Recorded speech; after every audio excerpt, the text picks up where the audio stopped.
Belə bir hal yaşanıb ki, sənin yanına bir insan gəlib coaching üçün. Sən görmüsən ki, bu insana coachingdən daha çox psixoterapiya lazımdır. Sənin fikrincə özgüvənlə, özünə qarşı hörmət bu iki ifadədə nə fərq var, ya oxşarlıq var? Mən hesab edirəm ki, mənim daha karyerada dəyişməyə, gecikmənə. Deyirəm ki, neçə yaşınız var? Deyir, 35.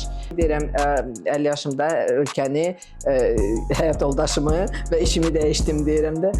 Leyla, mən bilirəm ki, sən keçmiş həyat yoldaşınla da çox gözəl əlaqələriniz var. Bu haqda da danışmaq istəyirəm. O adam əgər sizə o çətinliyi yaradırsa, çətinliyi yaşadırsa, siz ona mübarizə göstərsiniz, o daha da çoxaldacaq onu.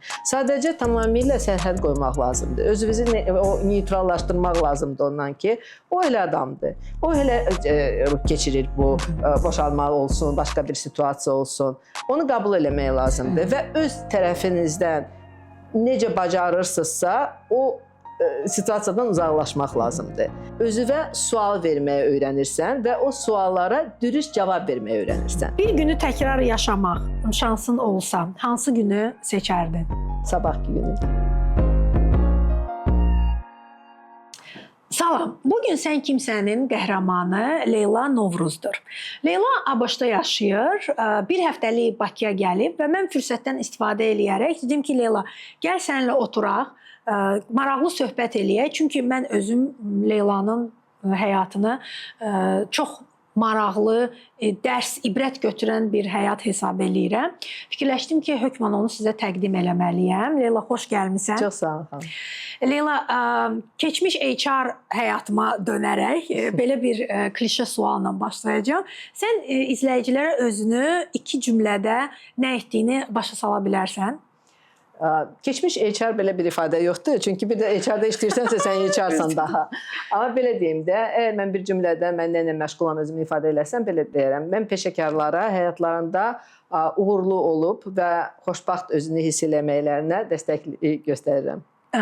Leylanın 30 il təcrübəsi var neft sənayesində HR üzrə və təkcə lokal deyil, beynəlxalq təcrübəsi də var. O haqda istəyərdim ki, biraz məlumat verərsən.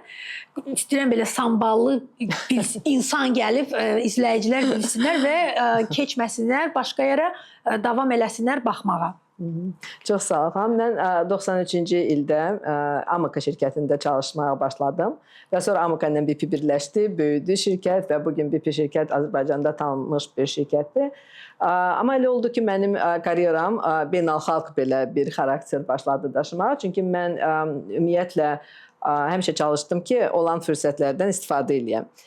Bir il mən Pakistanda işlədim, ondan sonra 4 il Rusiyada işlədim, sonra 4 ilə yaxın Texas ştatının Houston şəhərində işlədim.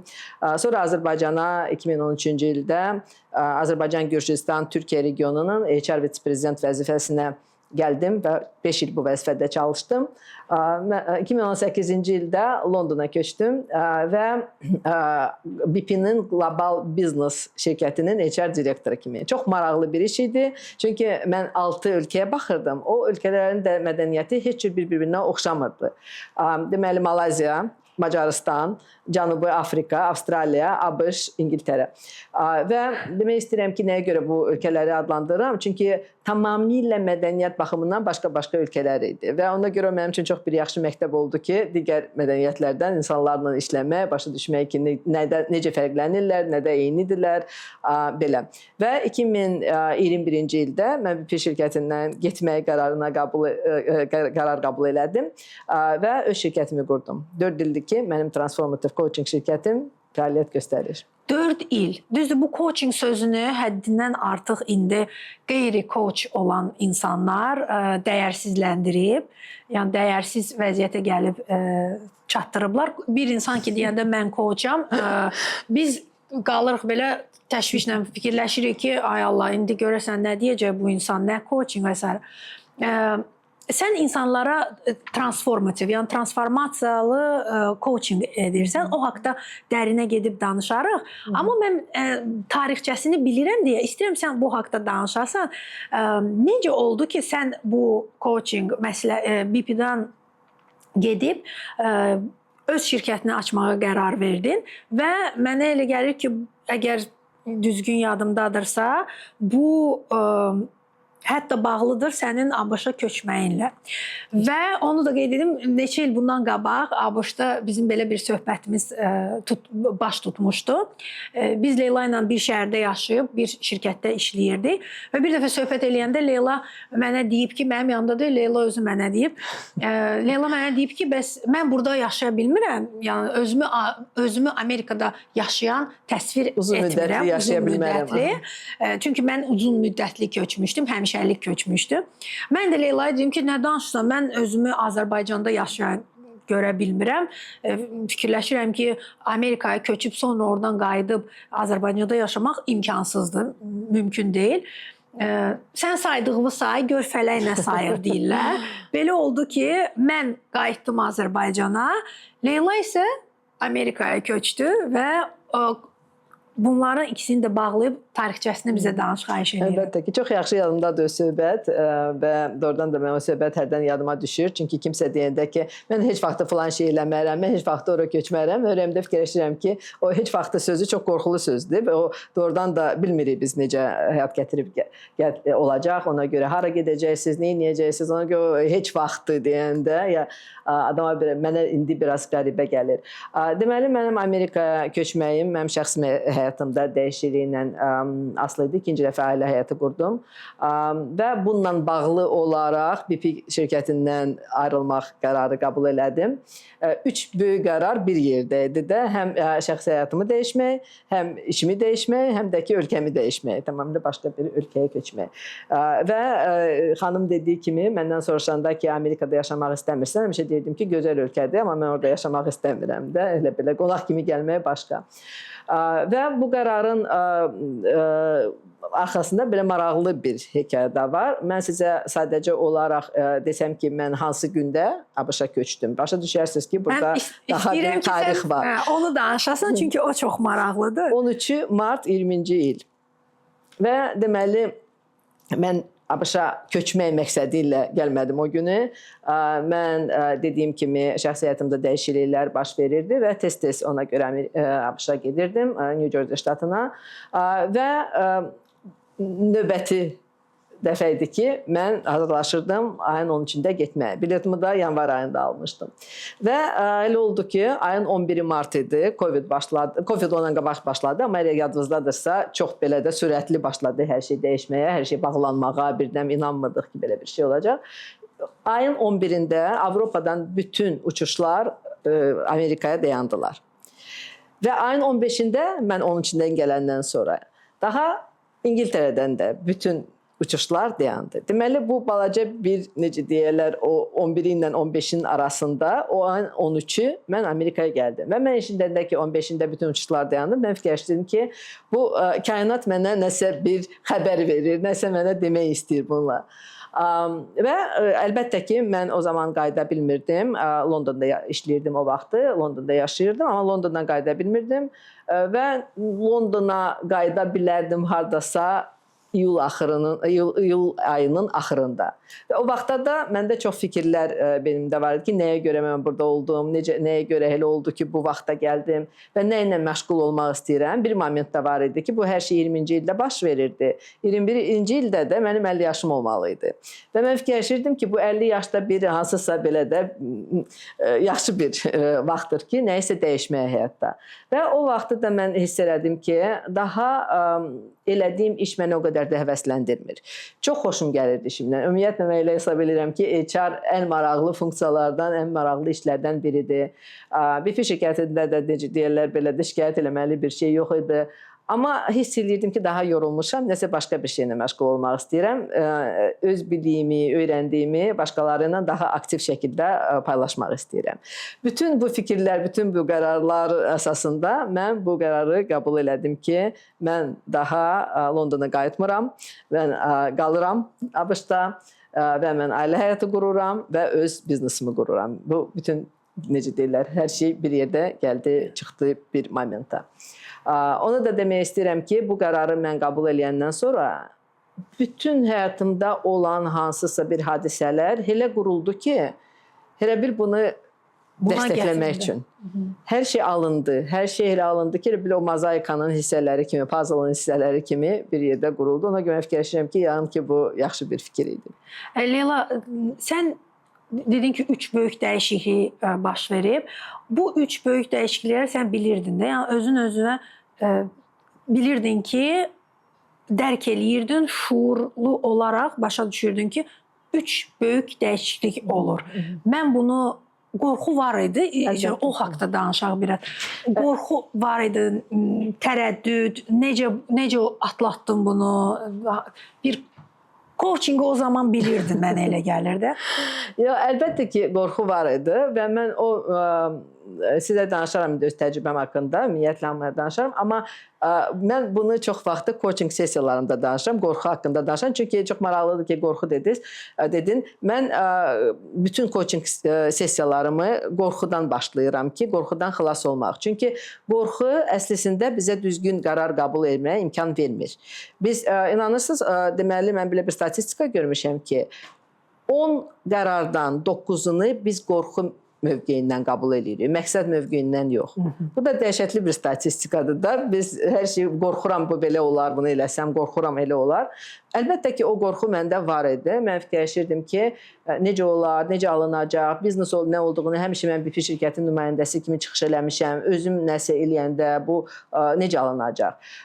Bəyaları dediyim kimi də ABŞ-da yaşamaq necə olacaq, indi təzədən bura qayıtmağım, yenidən ailə həyatı qurmaq necə olacaq bu yaşda, belə də bütün bu fikirlər var idi. Bir şey də demək istəyirəm ki, çox vaxtı bizim istədiklərimizdə dostlarımız, bilməm, tanışlarımız çox da kömək eləmir o situasiyada. Nəyə görə? Başlayırlar səni daha da çox qorxutmağa. Və mənim bir yaxşı bir tanışım var, o mənə zəng elədi, eşidəndə ki, belə bir qərar qəbul etmək istəyirəm. Mənə deyir ki, sən necə elə qərar qəbul edirsən? Birdən heç nə alınmaz, nə edərsən? Mənə deyir. Deyirəm ki, nə alınmaz da? Deyir ki, sənin o cür işin var da, çox bir belə də maraqlı işin var, Londonda yaşayırsan, istədiyin yerdə və birdən heç nə alınmaz səndə. Bir də ailə həyatında alınmaz. Çünki siz belə də çox da bir-birinizi çoxdan tanısınız da, bir yerdə elə yaşamamısınız o qədər. Birdən alınmaz. Nə edərsən? O sualı mənə verəndə inan ki, mənim gözümün qabağında duran bir şəkil odur ki, məndə heç nə alınmadı. Mən bir çamadanla New York'un o körpü altında durmuşam. Bilmirəm ki, nə edəyəm. O yan bu yana baxıram ki, mən də nə edəcəm. Sonra mən özümü ələ alaraq, o şuraltımla işləyərək, özümdən belə də asılı olmayaraq fikirləşirəm ki, alınmasa nə olacaq ki? Alınmasa bilet alıb Bakıya qayıdacağam da və Bakıda yaşamaq, Bakıda işləmək mənim üçün o belə bir xoş bir fikirdir ki, nə olar ki, burada indi qayıdacağam da. Nəyə görə mən New Yorkda körpü altında qalmalıyam? Dostlarım, evim, işim, necə deyirlər, əlim, ayağım. Və o fikir ki, mənim ən pis ssenariyim, nəsə heç nə alınmasa, o körpü altında qalmaq deyil, təzədən hansısa həyatın başqa bir etapına keçməkdir. O fikir məni çox sakitləşdirdi və onda özümə sual verirəm ki, nəyə görə də yox və birdən alındı. Və ondan sonra da mən həmişə bu cavab özümə həmişə kömək edib ki, nəyisə fikirləşəndə ki, filan şey eləsən birdən alınmaz, birdən alınsa necə olar? Əlbəttə. Və doğrudan da elə fikirləşəndə çox vaxtı hər şey alınır. Belə anlayıram ki, öz işini çox sevirsən. Çünki hansı ki işdə kiməsə kömək eləyirsən, kiməsə yardım eləyirsən, qərarlar qəbul eləməyə, proqressiyanı görürsən ki, o çox insana sevinc bəxş eləyir. Sənin işindən ən çətin klient, elə ki, ən çox müqavimət göstərən belə bir insan olub? Əlbəttə ki, olub da, var da, belə deyim də, hər klientlə işləməyə başlayanda mən əlbəttə ki, hansısa gözləntilərim var da, necə gedəcək proses, necə olacaq, necə bir yerdə işləyəcək. Amma heç vaxt mən onu bilə bilmərəm. Çox vaxtı dəyişilir. Hərdən olur ki, mən kimlənsə danışıram birinci konsultasiya vaxtı və birinci konsultasiya vaxtı fikirləşirəm ki, bu adama yəni ki, tez kömək ola biləcək və nəsə dəyişiləcək həyatında, amma tamamilə görürəm ki, başqa cür gedir işlər və hansısa mən o konsultasiya vaxtı görmədiyim bir problemlər əmələ gəlir. Belə deyim də, bəzən başlayıb kimsə gəlir mənə deyir ki, özgüvən üzərində işləmək istəyirəm, özgüvənimi gücləndirmək istəyirəm. Mən başlayıram özgüvən o necə deyirlər üzərində işləmək. Görürəm ki, bu adamın tamamilə o vaxt hissi yoxdur. Time management yoxdur. Bunu incidən bir şeylərdən biri o özgüvənin aşağı olmağı da deyir o qədər ki, nə qədər ki bu adam öz günü ilə bacara bilmir.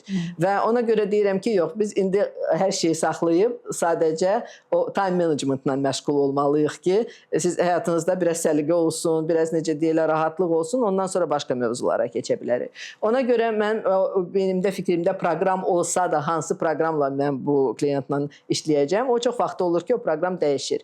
Hərdən də olur ki, mən fikirləşirəm ki, bu çətin bir klientdir, amma görürəm ki, çox tez başlayır ki, dəyişilməyə, çox açıq olur. Sözün düzü bu əlbəttə ki, coachdan çox şey asılıdır, amma deyirlər ki, o it takes two to tango da, oynamaq üçün ikisi də gərək bir hərəkət göstərər. Ona görə mən həmişə deyirəm ki, siz də açıq olmalısınız. Əgər kimsə açıqdırsa eşitməyə, baxmağa, nəysə, bu mənim üçün işləyir, bu mənim üçün işləmir, bu necə olacaq, onda daha yaxşı alınır. Və çətin deyəndə, çətin klient mənim üçün belə bir situasiya olmur ki, o dəyişiklik olmasın. Sadəcə bəzi adamlarda daha çox vaxt sərf olunur, tələb olunur. Bir də ki, belə bir şey deyim də, proqram deyəndə, mən proqramı qutarandan sonra, bitirəndən sonra mən o adamın, klientin coach olaraq qalıram. O daha biz müəyyən vaxtda görüşlərimizi saxlayırıq, amma o da mənim coachlarım hamı bilir ki, lazım olanda mənə həmişə müraciət eləyə bilərlər. Və ona görə də əgər nəsə qalıbsa, əgər o adam hələ ki özünü nədəsə rahat hiss eləmir, biz proqramdan sonra da davam edirik ki, o adam özünü rahat hiss eləsin. O yaxşıdır. Çox mən yaxşıdır. Elə bilirdim ki, 10 sessiya və nə bilim 15 sessiya olur və sağollaşırsın. Bəzi adamlara bəs olur, amma bəzi adamlar, mənim elə bir klientlərim var ki, 2 il, 3 il bundan qalıb mənimlə məşğul olur, amma hər dəfə işdə bir belə də kritik bir görüş olanda ya da mənə deyirlər ki, onlar 15 dəqiqə danışaq, yadımıza salaq da nə eləməli, nə haqqında fikirləşməli. İnanın ki, onlara o 15 dəqiqə psixoloji olaraq lazımdır. Mənə zəng ilə özləri deyirlər ki, filan şey eləyəcəm, bu sualı verəcəm, özümə soruşacağam ki, ən pis ssenari nədir, nə ola bilər? Belə də bütün o biz keçdiyimizi özləri təkrar edirlər. Mən onlara təkrar eləmirəm. Sadəcə olaraq psixoloji olaraq o 15 dəqiqə danışmaq, o necə deyirlər, hazırlaşmaq onlara kömək edir. Terapiya kimi səslənir mənə. Mən coachingdə olmamışam, terapiyada olmuşam. O bir şey başa sal bizə və izləyicilərimizə. Coachingdə coach sənə yol göstərirsə, bunu belə eləməlisən, bunu eləməlisən. O düzgün bir işarədir, yoxsa düzgün deyil?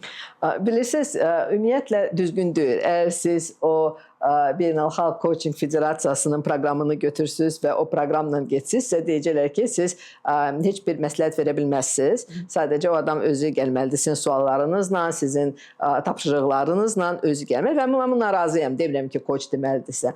Amma HR olaraq burada mənə hərdən moment olur ki, mən biraz belə deyim də, ona görə də mən heç vaxt o necə deyirlər, sertifikasiyalara çalışmışam, çox da fikir verməm nəyə görə. Çünki hərdən moment olur ki, mən özümdən deyirəm ki, bəlkə belə eləyəsən, bəlkə onu deyirsən, məsləhət eləyəm. Demirəm, o düzgündür, ümumiyyətlə coachu belə eləməməlidir. Amma mən öz təcrübəmi istifadə eləyərək onu hərdən eləyirəm, sözün düzü. Yönlətdirirsən. Yönlətdirirəm, çalışıram ki, elə görürəm ki, bu adam, bu əsas coaching nə haqdadır? Əsas coaching odur ki, mən sizə heç nə öyrətmirəm. Sizin bildiyinizi içərdən çıxardıram. Mən sizə coachingla treyninqin əsas fərqi odur ki, siz treyninqa gəlirsiniz, yeni bilik, hansısa yeni bilik əldə edirsiniz. Qulaq asırsan, hansısa təzə bilik. Amma coaching da o deməkdir ki, yeni, təzə bir bilik. O bildiyini çıxardırsan özündən. O özünə sual verməyi öyrənirsən. Coachingdə mən həmişə bir cümlə ilə başa salsan, belə deyərəm də, özünə sual verməyi öyrənirsən və o suallara dürüst cavab verməyi öyrənirsən. Coachingdə məqsədi odur ki, o sizə onu öyrətsin.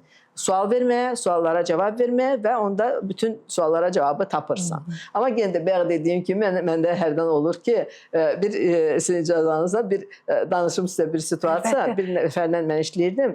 Çox belə biraz inadkar qız idi. Cavan qızdı, çox belə istedadlı, amma belə də hər şeyi sual altına qoyan adamlardan biridir. Deyirsən, deyir ki, nəyə görə elə olma, nəyə görə çox sual verir. Mən də xoşlayıram elə adamlarla işləməyi. Nə qədər çox suallar versə, o qədər yaxşıdır. Bir momentə gəldi, çatdıq ki, ona mən deyirəm, nasıl görürəm ki, bu eşidir, nəyisə istəyir, yerinə yetirsin, amma yenə də bu adamın problemləri var. Mən belə bir söz dedim ona ki, adını çəkdim. İndi özümdən fikirləşəm, adı Səbinə bir götürəydi. Səbinə deyir adı əlbəttə ki. Deyirəm ki, Səbinə, biraz arsız ol da. Onu mən özümdən dedim ona.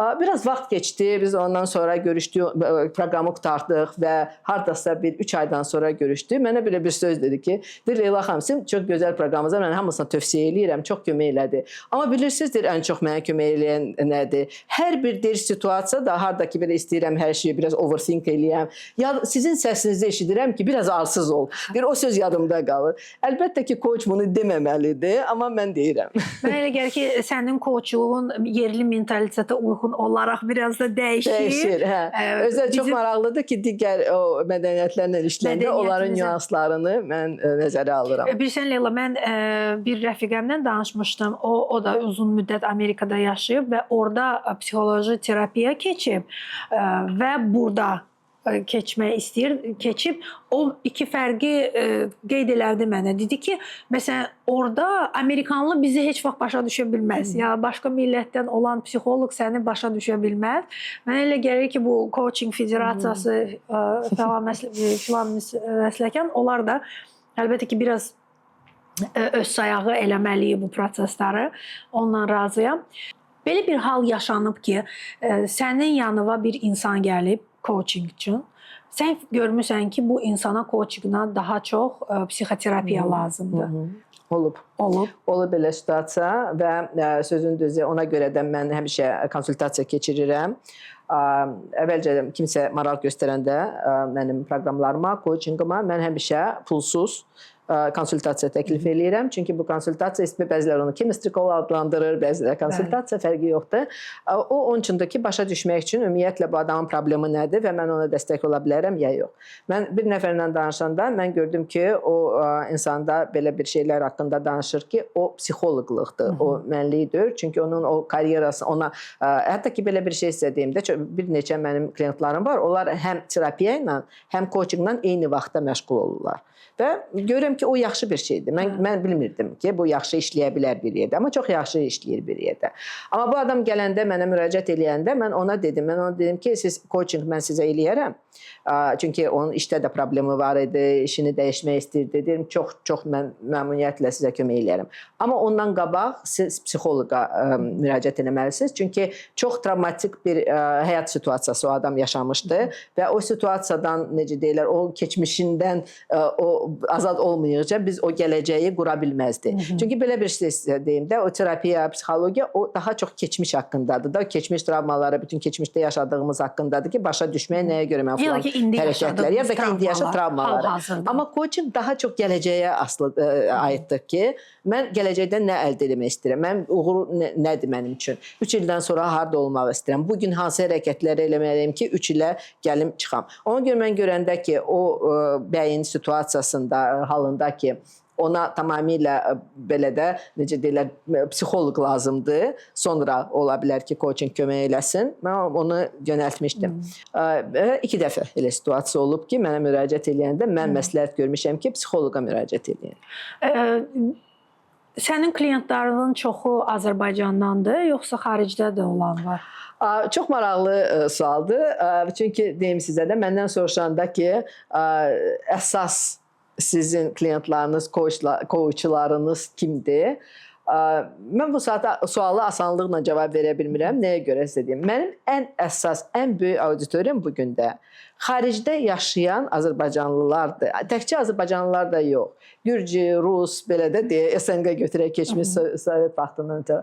Onlar mənə müraciət edir. Və bayaq siz dediyin kimi ki, o mədəniyyəti hiss eləmək və onlar özləri mənə deyirlər ki, nəyə görə məni seçirlər? Çünki mən başa düşürəm onların mədəniyyətini, hansı necə ailədə böyüyüblər, ailən Sovet valideynlərin psixologiyasını, sən həmişə 5 almalısan, sən həmişə hər şey ki, əla eləməlisən. Qonşunun uşağı falan şeylədir. Bir də ki, ondan başqa da bizim mədəniyyətdə, genel mən bizim deyəndə təkcə Azərbaycanı demirəm də, postsovet o belə bir şey var ki, özün haqqında çox danışma, başını sal aşağı işlə, belə bir şeylər və onlar mane olur onlara xaricdə işləməyə, xaricdə özlərini göstərməyə.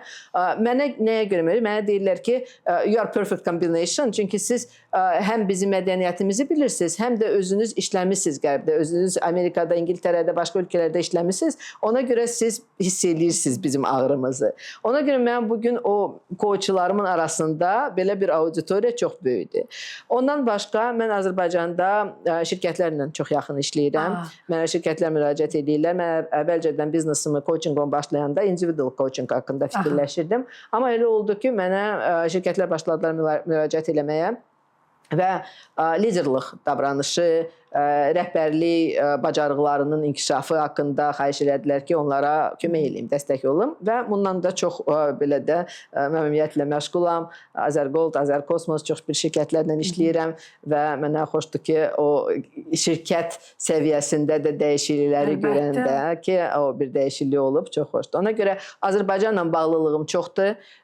Xüsusən şirkətlər əgər biz səviyyəsində götürsək, amma ümumiyyətlə digər yerlərdə işləyən yaşayanlar, işləyənlər, Amerikada, Avstraliyada da hətta mənim koçum var, Avropada və ona görə də biraz belə bir şey deyim də, mən həmişə fikirləşəndə ki, öz biznesimdən məşğul olacağam, fikirləşirdim ki, çox mənim vaxtım olacaq. Amma bu onu soruşmaq istəyirdim. Bu vaxt fərqinə görə o qədər də vaxtım olmur. Çünki bir o vaxt zonası, elə bil onun üçün uyğun olan vaxt qurarır, başqa vaxt zonası başlayır. Ona görə mən çalışıram ki, səhərlər Azərbaycanda olanlarla işləyim, gündüz Amerikada olanlarla işləyim. Avstraliyada ən çətinidir. Bir təhər vaxt tapırıq ki, mənim vaxtımla çox tez olsun, onun vaxtlarına çox gec ya da ki, naparot. Amma demək istəyirəm ki, bir təhər eləyirik, vaxt az qalır. Çox maraqlıdır və mənə elə gəlir ki, coaching Azərbaycanda get-gedə daha da populyarlaşır. Məsələn, sən indi danışırsan, görürəm ki, şirkətlərdə də bundan istifadə edirlər. Elə olub ki, şirkət sifariş verib, siz işləməyə başlamısınız, amma orada işləyən o liderlər falan, onlarda tərəddüd və onlarda müqavimət olub. Onlar istəməyiblər, işləsinlər. Bir məndə belə bir hadisə haqqında danışım. Bir şirkət ki, hansı mənə öz liderlər üçün müraciət elədi ki, onların liderlərini gücləndirmək, qiymətləndirmək və sonra gücləndirmək. Çünki mən liderlər üçün qiymətləndirmədə keçirirəm. Bir yarım günlük bir prosesdir. Onların zəif tərəflərini, güclü tərəflərini müəyyən eləmək üçün. Və liderlərdən biri mənə demişdilər ki, o özü çox da açıq deyil. Onun lideri istəyir ki, bu coachingdan keçsin. Və mən Zoom-la keçirirəm sessiyalarımı və Zoom sessiyasında ekran qabağında gəldi, oturub, belə əllərini belə qoyub və mənə belə baxır və deyir ki, Leyla xanım, məni necə təəccübləndirə bilərsiniz? O suala necə cavab verirsin? Mən də ona baxdım, dedim ki, çox ciddi bir üz ifadəsi ilə ona deyirəm ki, oxuya bilərəm mahnı, oynaya bilərəm, sizi nə maraqlandırır da. Mən onu deyəndən sonra başladı gülməyə və bu o gərginlik elə bir düşdü aşağı. Aradan qaldırılandan sonra başladıq söhbət eləməyə, daha o söhbətimiz getdi. Demək istəyirəm ki, hərdən o yumordan da istifadə eləmək lazımdır. Hərdən bilirsiniz nə vacibdir ki, hər insanın dalğası var da, onun dalğasına özünü elə bir belə də uyğunlaşdırmaq. Çünki əgər mən o moment ona desəydim ki, bu nə sualdır mənə verirsiniz, mən burada HR professionalam, mən neçə il təcrübəm var, o yaxşı çıxmazdı.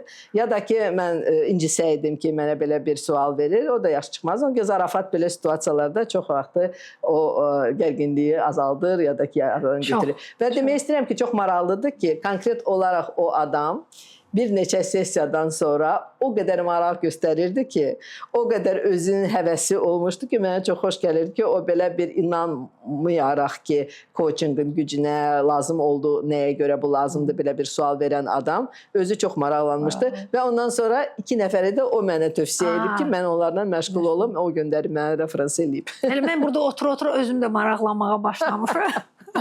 Marağım artıq çox maraqlı bir prosesə bənzəyir.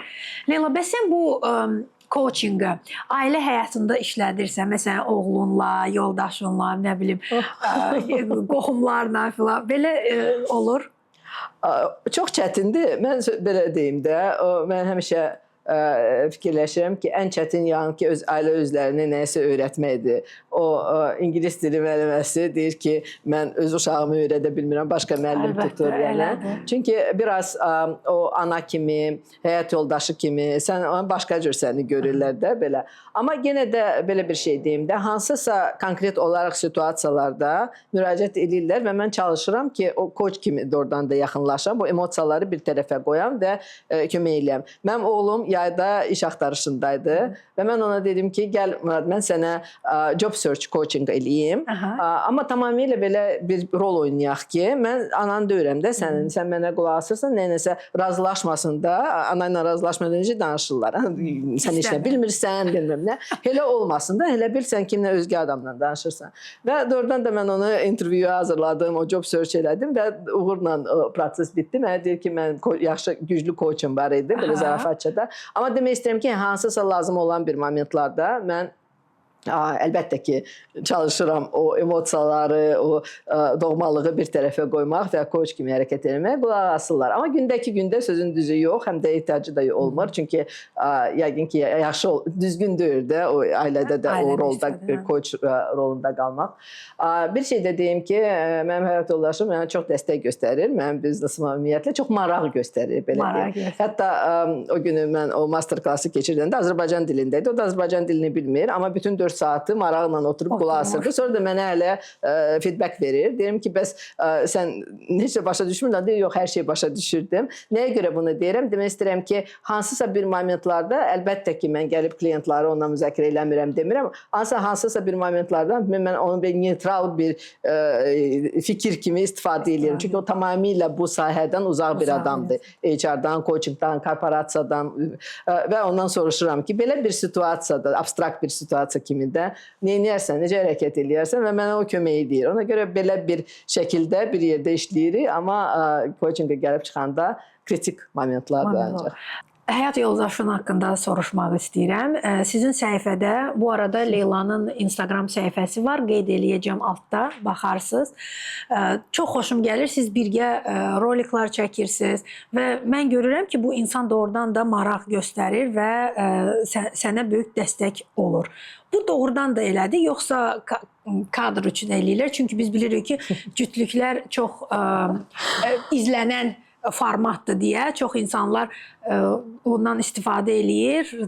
Kamerada gözəl, qəşəng bir-birləri ilə rəftar eləyirlər. Kamera arxası az qala öldürürlər bir-birlərini falan. Amma özün qeyd elədin ki, ikinci dəfə ailə həyatı qurmusan 50 yaşın olanda dəyişikliklər olur. Biraz bu haqda danışaq. Çünki bizdə hamısı deyir ki, biraz 30 yaşından sonra hamı deyir ki, bəs ay qocalmışam, bundan sonra, bu yaşdan sonra nə iş, bir ayağım yordadır, nə bilim, nə. Bu haqda biraz danış. Bizə sənə necə oldu, necə tanış oldunuz? Əgər mümkünsə bu haqda danış bizə. Biraz ilham ver bizə və qadınlarımıza. Düz deyirsən, o bizim mədəniyyətdə belə bir şey var ki, təkcə bizim mədəniyyətdə yox, mənə elə gəlir ki, çox mədəniyyətlərdə var ki, daha gecdir, daha mənim üçün belədən də bundan sonra nə olacaq? O gün mən bir nəfər məndən konsultasiya keçirir və mənə özünün haqqında danışanda deyir ki, mən hesab edirəm ki, mənim daha karyera dəyişməyəm gecdir mənə. Deyirəm ki, neçə yaşınız var? Deyir, 35. Deyirəm ki, 35 yaşında nəyə gecidir də. Və mən həmişə deyirəm ki, mən 50 yaşında tamamilə həyatımı dəyişdim. Və biraz onu belə də yumorla deyirəm ki, deyirəm 50 yaşımda ölkəni, həyat yoldaşımı və işimi dəyişdim deyirəm də. Və onu belə də onu eşidəndə deyirlər ki, başlayırlar dinləməyə də daha çox maraqlı olur ki, çünki həmişə insanlar sən öz təcrübənə daha çox qiymət verirlər, nəinki o sertifikatlara. Əlbəttə. Və doğrudan da belə bir bizdə demək olar ki, maraqlı bir hekayədir. Mən həyat yoldaşımdan, indiki ikinci həyat yoldaşımdan bir sinifdə oxumuşam. Biz 1-ci, 10-cu sinifə qədər bir yerdə oxumuşuq məktəbdə, orta məktəbdə. Və biz məktəbi qutarandan sonra 88-ci ildə məktəb qutardı. 89-cu ildə onun ailəsi, onlar Yahudidirlər, Aşkenazi Yahudi. Və onların ailəsi Amerikaya köçmək qərarı qəbul elədi və 89-cu ildə köçdülər Amerikaya. Və onda da siz bildiyiniz kimi o Sovet vaxtı idi və daha əlaqə saxlamaq, onda Skype, WhatsApp yox idi əlbəttə ki. Və bizim əlaqəmiz itdi. 20 ildən çox biz görüşmədik və 20 ildən sonra, daha 20 ildən çox da vaxt keçdi. Mənə yazdı Facebook'dakı, Facebook Messenger'da. Mən Bakıya gəlmək istəyirəm və istəyirəm uşaqlarımı gətirəm. Onun anası çox belə də gənc yaşda rəhmətə gedib və onun qəbri buradadır və anamın qəbrinə gətirmək istəyirəm uşaqları və biz də dost kimi başladıq ondan sonra yazışmağa. O Bakıya gələndə biz görüşdük, başqa sinif yoldaşlarımı yığdım və elə bizim münasibətlərimiz təzədən bərpa olundu. Sonra da bir vaxt keçəndən sonra o daha ikimiz də boşanmışdıq və mən Londona köçmüşdüm və mən Londonda olarkən biz başladıq görüşməyə. Və onda bizdə distance relations başladı. Mən Londondaydım, o New Jersey'də. Bayaq danışdığım kimi tez-tez ABŞ-a uçurdum.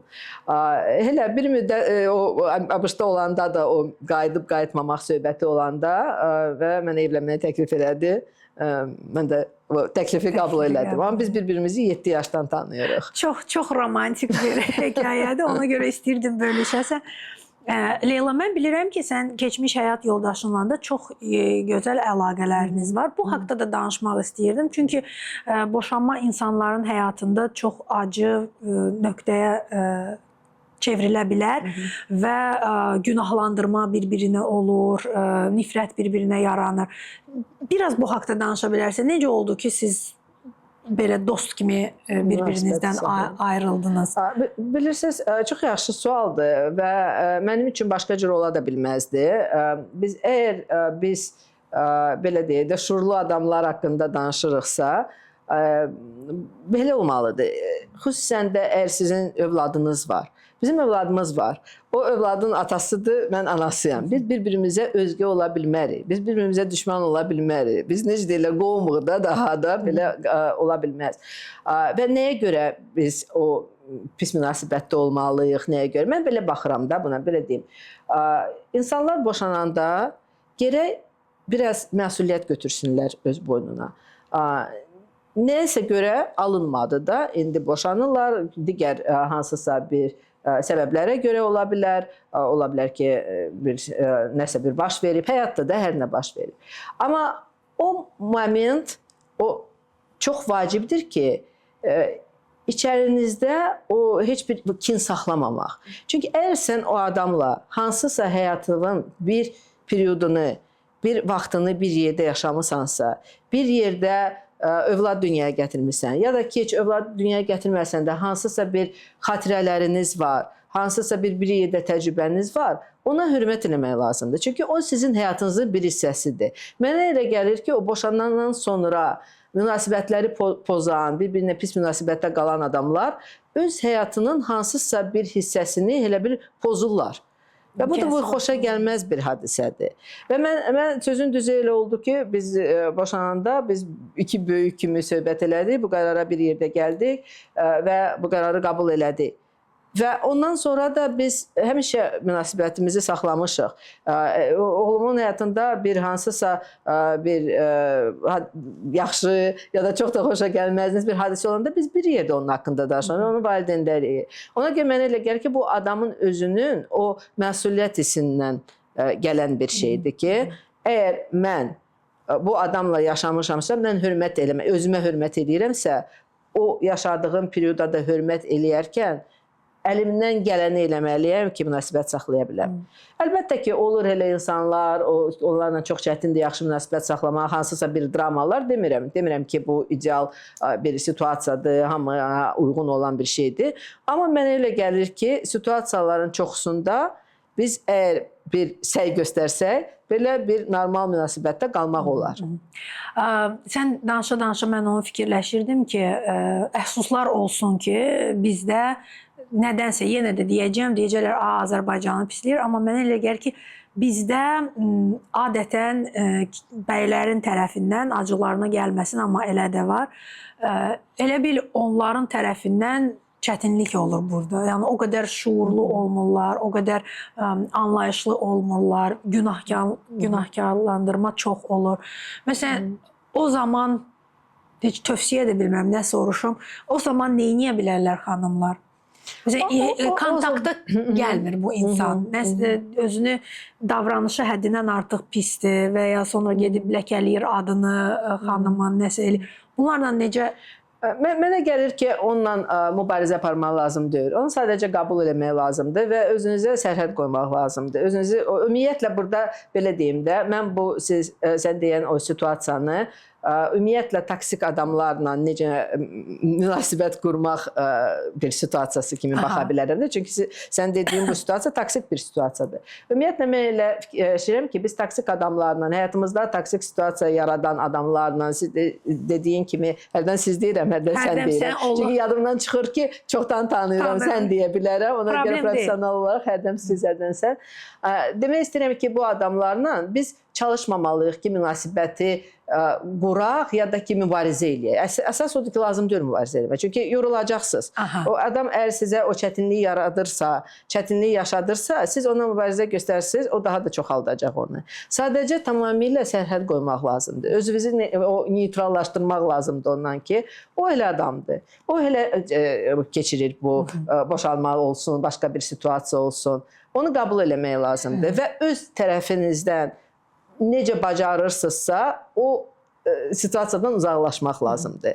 Mən belə bir hesab eləyirəm ki, bu sərhədinizi qoymaq. Çox maraqlı bir şey, sərhəd qoymaq haqqında istəyərdim, belə çox qısaca deyəm də, çünki onu dedim, yanıma düşdü ki, belə bir fikrim var ki, paylaşmaq istəyərdim. Siz insan ümumiyyətlə sərhədini harada qoyur, orada da o sərhədə hörmət eləyirlər. Mən onu tamamilə belə darıxancılıqla deyə bilərəm. Çünki bilirsiniz, çox vaxt deyəndə ki, kimsə mənə qarşı belə bir münasibət göstərir, elə dedi, elə. Deməli, sərhədinizi düz qoymamışsınız. Çünki əgər siz sərhədinizi düzgün yerdə qoysunuz, ona sərhədə heç kəs keçməyəcək. Coaching praktikanda qadınlar və kişilər, onların arasında Azərbaycanlılar daha çox sərhədlərini kim qoyur?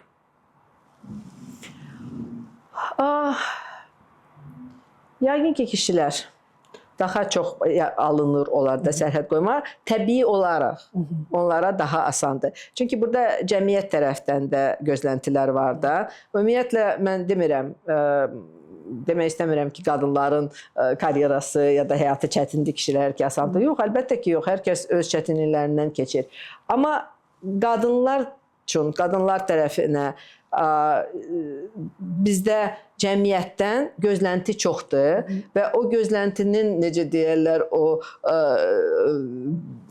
təzyiqinin altında qadınlar çətinlik çəkir biraz o sərhədi qoymaq.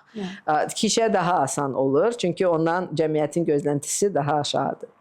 Bəzi qadınlar illərlə başqalarının qayğısına qalırlar və özlərini ikinci plana atırlar. Səncə tamamlaşmaq, to be whole olmaq üçün öncədən qadınlarımız nə eləməlidir? Mənə elə gəlir ki, bilirsiniz, necə bu situasiyaya necə yaxınlaşmaq lazımdır. Özüm də qadınam, anayam, bacıyam, həyat yoldaşıyam. Və bizdə belə bir şey var da, qoy mən eləyim. İşdə də olur. O işdə də qadınlar çox vaxtı keçir ki, o gəlirlər iş yerində də yenə də o bəy işçilərə böyük qardaş kimi baxırlar da, istəyirlər ki, o necə evdə deyirlər ki, qardaşın qayğısına qalmalısan, o işə də gəlirsən, o qardaş kimi baxırsan ki, ona görə otaqda həm bəylər, qadınlar olanda o vəzifəsindən asılı olmayaraq, əgər nəsə gətirmək lazımdır, haradasa nəyisə bir kopya eləmək lazımdır, qadın birinci durur eləməyə ki, elə bir kömək eləmək üçün. Bu çox gözəl bir şeydir. Biz qadınlığımızda qalmalıyıq və kömək eləmək, qayğıya qalmaq bu lazımdır. Amma burada biraz özümüzü də yaddan çıxartmamaq üçün mənə elə gəlir ki, biz onu fikirləşməliyik ki, biz əgər istəyiriksə, başqalarının qayğısına qala bilək və doğrudan da belə kömək olar, dəstək olar, özümüzə baxmalıyıq. Çünki əgər biz özümüzə baxmazsınız, biz necə dəstək olacaq? Biz özümüz yorulacaq. Ümumiyyətlə, nə qədər sən özünü yaxşı, rahat hiss eləsən, o qədər başqalarına kömək eləyə biləcəksən. Sən özün əgər o bir halda deyirsən ki, kömək eləməyə, ona görə onu həmişə yada salmaq lazımdır ki, əgər mən çox yorulsam, əgər mən çox incisəm, əgər mən özümü içəridə belə də rahat hiss eləməsəm, mən necə oğluma kömək eləyəcəm, mən necə yoldaşıma kömək eləyəcəm? O, samolyotda dedikləri kimi də maskanı birinci özün tutaq ki, sonra kiməsə kömək eləyə bilərsən. Mənə elə gəlir ki, biz onu özümüzə yadımıza salmalıyıq ki, mən maskamı taxmışam. Mənim hər səhər, hər axşam yoxlamalıyıq ki, mənim maskam oradadır, taxmışam onu ki, başqalarına kömək eləyə biləm. Çünki əgər kömək eləməsəm, əgər mən belə də vaxtında yeməsəm, vaxtında özümə baxmasam, gücüm olmayacaq başqalarına kömək eləməyə. Ona görə buna egoistik kimi baxmamaq, buna başqa tərəfdən baxmaq ki, mən bunu özüm üçün eləmirəm, mən bunu başqaları üçün edirəm. Onda daha rahat olur. Çünki biz öyrəşmişik, qadın kimi başqaları üçün nəyisə bir hərəkət eləməyə öyrəşmişik. Ona görə biz desək ki, yox, gəl mən ancaq özümdən fikirləşim, ancaq öz qaydıma qalım, işləməyəcək. Amma fikirləşəndə ki, mən bunu özüm üçün eləmirəm, mən özümə baxıram ki, başqalarına kömək eləmək, onda alınır. Alınır. Cəmiyyətimizdə belə bir şeylə çox rastlaşıram. Korporativ dünyada işləyəndə daha az bunu görürdüm. Bilmirəm, bəlkə də işlədiyim qadınlar çox güclü, özgüvənləri çox olan insanlar olur. Ümumiyyətlə məni hər zaman elə qadınlar əhatə edib ki, çox ağıllı, çox zərif, gözəl, özgüvənli insanlar olublar. Amma bloger olduğum olandan sonra üstəliklərdən biri nədir ki, mən müxtəlif insanlarla görüşürəm və burada daha çox gözəl xanımlarla görüşəndə, başarılı, uğurlu xanımlarla görüşəndə 95% özgüvənləri yoxdur. Nədənsə hamısı mənlə söhbətə başlayır. Çünki xoşum gəlir suallar verməyə, danışmağa. Ürəklərinə açılır, deyirlər ki, bundan xoşum gəlmir, özümdə bunu bəyənmirəm, bunu eləyə bilmirəm, məndə bu alınmır, nə alınmır, siz necə, siz belə, o necə, bu belə. Yoxdur bu özgüvən. Səncə bu nədən irəli gəlir? Onlar bir sual verim, o sualdan sonra cavab verəcəm. Sənin fikrincə, özgüvənlə, özünə qarşı hörmət, bu iki ifadədə nə fərq var, ya oxşarlıq var? Özgüvən, özünə hörmət. Oxşar bir şeydir, necə eyni bir şeydir? Məncə eynidir. Nə bilim, mənə elə gəlir. Əslində, bax, özümüzə qarşı hörmət bizdə içəridə olan hissdir. Özgüvən biz özümüzü necə göstəririk? Başqalarına, ümumiyyətlə necə deyirlər, bu xarici dünyaya belə deyir. Nəyə görə problem var? Nəyə görə o özgüvəni aşağı olan adam çoxdur? Çünki düzgün tərəfdən başlamırıq onun üzərində işləməyə. Siz başlasınız işləməyə ki, mən özgüvənimi qaldırmaq istəyirəm. Özgüvəni qaldıracaqsınız. Amma hər bir hansısa xoşa gəlməz hadisə olanda, xoşa gəlməz bir kommentari olanda yenə özgüvən gəlib düşəcək aşağı. Heç qalmayacaq orada. Hər şey yaxşıdır, superdir, özgüvən yuxarıdadır. Biraz nəsə düzgün getmədi, bəzən gəlir, düşür bu birinci, necə deyirlər, olan yerə. Ona görə özgüvən üzərində işləmək yox. Özümüzə qarşı hörmət üzərində işləmək lazımdır. O da bizim içəridə olan özümüzü günün axırında, özümüzlə qalanda necə hiss eləyirik, onun üzərində işləmək lazımdır. Onun üçün də bir neçə şey var ki, nə eləmək lazımdır ki, gündə hər gün eləmək lazımdır ki, o sonra nəsə bir pis, xoşumuza gəlməyən bir şey olanda daha o özümüzə qarşı hörmət o qədər güclü olsun ki, bu özgüvən gəlib düşmək istəyəndə qalsın onun üstündə, düşməsin təzədən aşağı. Ona görə bunu dərk etmək lazımdır, hörməti. Onun üçün də bir neçə şey var, nə eləmək lazımdır. Mən indi burada free coaching kimi sizə... Çox sağ ol, onu istəyirəm. Üç şey deyim, çox deməyim. Birincisi, heç kəslə özünüzü müqayisə eləməmək. Çünki biz özümüzü müqayisə eləyəndə kimlənsə, bu tamamilə bilmədiyimiz bir nəsə, kimlənsə, hansısa bir halını müqayisə eləyirik. Hər kəs sizə öz filtrlaşmış reallığını göstərir. Və ona görə də, amma siz öz reallığınız axı əsli o reallıqdır. Siz öz reallığınızı, doğrudan olan reallığınızı başlayırsınız kiminsə filtrlaşmış reallığı ilə. Belə də başqaları da eləcə sizlə. Sənin də, mənim də həyatımda əlbəttə ki, problemlər də olur. Amma biz o nə istəyirik onu göstəririk də, düzdür, başqaları da elə. Ona görə müqayisə eləməmək heç vaxt. Müqayisə eləmək bizdən o xoşbaxtlığı, özümüzə qarşı hörməti oğruyur, birincisi. İkincisi, ümumiyyətlə bizi tərəfləyəndə, kompliment eləyəndə, nəyisə deyəndə yaxşıdır, bunu xoşluqla qəbul eləmək, deməmək ki, burada belə bir şey yox idi. Çünki biz deyəndə ki, əgər mən desəm ki, xanım, nə gözəl sən o filan reeli çəkmişsən, sən desən ki, yox, çox da yaxşı deyil deyə, mən onu daha yaxşı çəkə bilərdim. Sən şuraltın bunu yadda saxlayır. Və sabah sənə onu qaytarır, deyir ki, bu nə reeli idi çəkdin, sən ondan yaxşısını çəkə bilərdin. Amma məhz deyəndə ki, o reeli yaxşı alınıb, deməlisən ki, doğrudan da çətin idi, amma alındı, yaxşı alındı. Bu ikincidir ki, özünüzə qarşı heç vaxt azaltmayın, kiçiltməyin elədiyinizi. Üçüncü də odur ki, özünüzə verən sözü, o sözün üstündə durmaq. Çünki bizə uşaqlıqdan öyrədirlər ki, əgər kiməsə söz verdin, sözünün üstündə durmalısan. Çox vacib, çox doğrudan da düzgün bir məsləhətdir. Amma yaddan çıxardırlar ki, deməyə, ondan da vacib özünə verdiyin o sözdür. Çünki əgər sən özünə deyirsən ki, mən sabah saat 6-da duracağam ki, Qaçan bulvarda, belə deyək də, və saat 6-da budilnika eşidəndə gəşirsən ki, sabah qaçaram da, bugün qaçmasam da olar. Şuraltının o yadda qalır. Sabah nəyisə böyük bir şey dəyişiklik eləmək istəyəndə, nəyisə eləmək istəyəndə sənə deyir ki, sən 6-da dura bilmirsən, indi istəyirsən ki, dünyanı dağıdasan, dəyişəsən.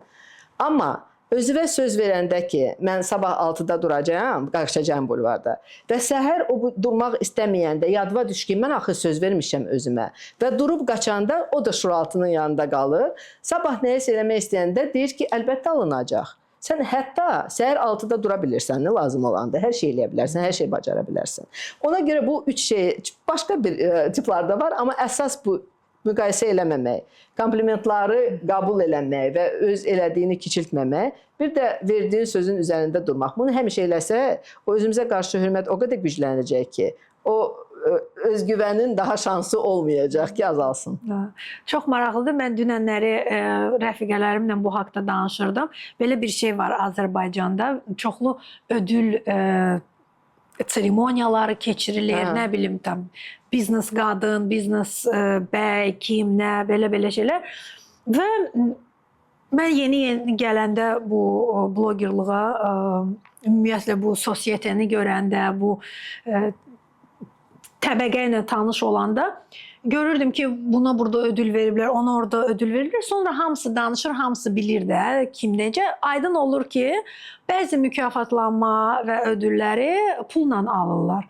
Məsələn, sənə Leyla pulsuz verə bilərlər. Sonra zəng vururlar mənə, deyirlər ki, biz Leylaya mükafat veririk. Sən mənə 5000, 2000 ver, sən də mükafat verək. Sonra mən də gəlirəm, çıxıram səhnəyə və biz o haqda danışırdıq ki, bir insan, yəni sən birinci özünü aldadırsan da, o özgüvənə yenə də gəlib dayanır ki, sən kimi aldadırsan ki, sən ödül almısan, nəsə almısan. Sən birinci özünü aldadırsan. Yəni sən insan özünə necə hörmət eləməz, özünə necə yalan deyə bilər.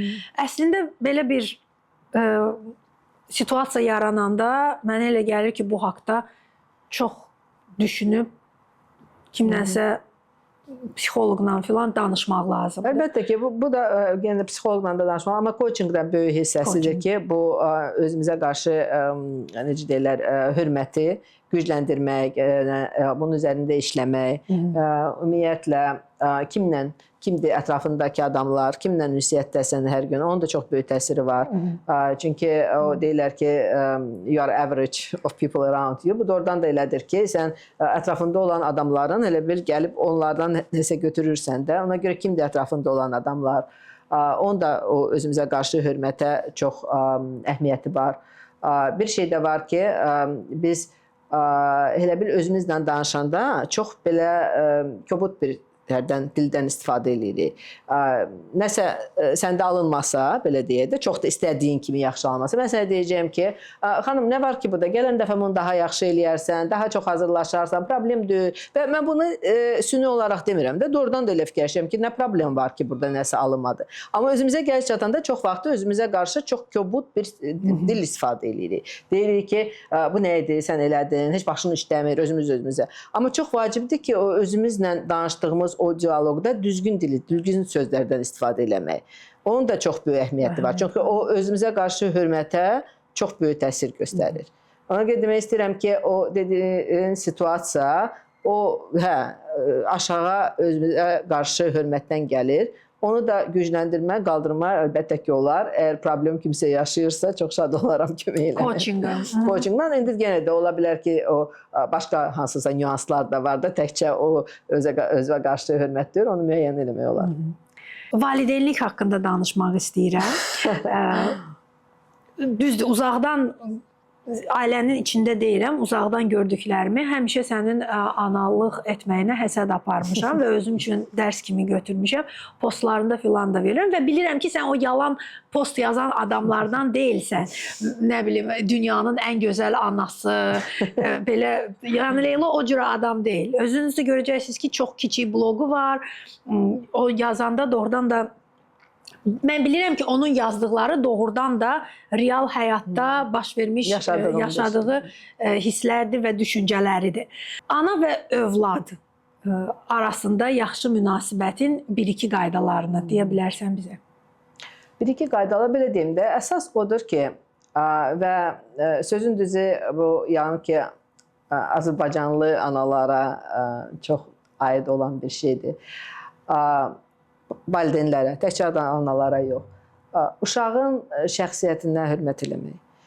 Çünki çox vaxtı uşağa elə baxırlar ki, elə bir bu sən mənim uşağımsan, mən istədiyim kimi eləməlisən, filan məktəbə getməlisən, filan institut qurtarmalısan, filan qızı evlənməlisən, qızla, qız olsa oğlanla evlənməlisən və elə bir o plan qururlar da o uşaq üçün ki, bu necə həyatını yaşamalıdır. Bu çox böyük bir problemdir və bugün mən doğrudan da bu millətin problemləri kimi görürəm. Və ona görə bu istifadə edərək bu fürsətdən istəyərəm ki, Azərbaycan valideynlərinə, analarına, xüsusən analarla oğlanlara gələndə, çatanda istəyir oxumaqları olsun, təhsilləri olsun, istəyir evlənməkləri olsun. Şəxsiyyətə hörmət eləyin, qoyun öz səhvlərini eləsin, qoyun özü istədiyi kimi eləsin. Səhv eləyəcək. Hər halda eləyəcək. Siz də ona yönəltsiniz, siz ona kömək eləsiniz də. Nə qədər də o yazsız onun üçün ki, addım bə addım hansı nə eləməlidir, hansı hərəkət eləyəcək, yenə də səhv eləyəcək. Amma qoyun öz səhvlərini eləsin də. Nəyə görə sizin səhvləriniz, siz dediyiniz səhvləri eləməlidir? Ona görə bu şəxsiyyətə hörmət olmayanda və bu hörmət, bilirsiniz, uşaq doğulandan olmalıdır. 15 yaşı, 16 yaşı, 20 yaşı olandan yox.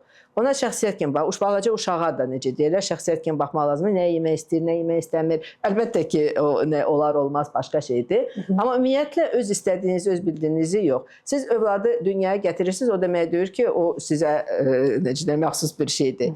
O insandır. Gətirdiniz insanı dünyaya, qoyun insan həyatını yaşasın. Ona görə burada belə deyirəm də, ən vacibi odur ki, şəxsiyyət kimi yanaşmağa uşağa və ona imkan verməyə, öz qərarlarını qəbul eləsin. Özü həll eləsin ki, filan şeyi istəyirəm, istəmirəm. Hər bir valideyn haçansa eşidəcək ki, sən elədin. Əlbəttə. Əlbəttə ki. Biz özümüz də demişik. Şans yoxdur. Əgər sən məsləhət verirsənsə deyəcəksən, məsləhəti verdin, vermədin deyəcək ki, nəyə görə vermədin? O normal bir şeydir, həyatın qaydasıdır və buna hazır olmaq lazımdır. Amma yenə də nə qədər siz imkan versiniz ki, övladınız özü qərar qəbul olsun, özü fikrini, istədiyi, böyük hansısa bir həyat dəyişdirici bir məsələlərdə özü o məsələləri həll eləsin və qərar qəbul eləsin, o qədər də münasibətiniz də yaxşı olacaq, o qədər hörmətiniz yaxşı olacaq. Çünki hörmət qalacaq. Yoxsa siz şəxsiyyəti öldürürsünüz. Gözəl, çox xoşuma gəldi. İndi isə keçək blitz suallarımıza. Bir-iki maraqlı blitz suallar. Çətin suallardır. Yox, onlar çox asan suallardır və fun suallardır. Okay. Ən çox gülməli coaching klişəsi. Gülməli coaching klişəsi və ya maraqlı. Eşitmisən? Eşitmişəm ki, coachlar haqqında.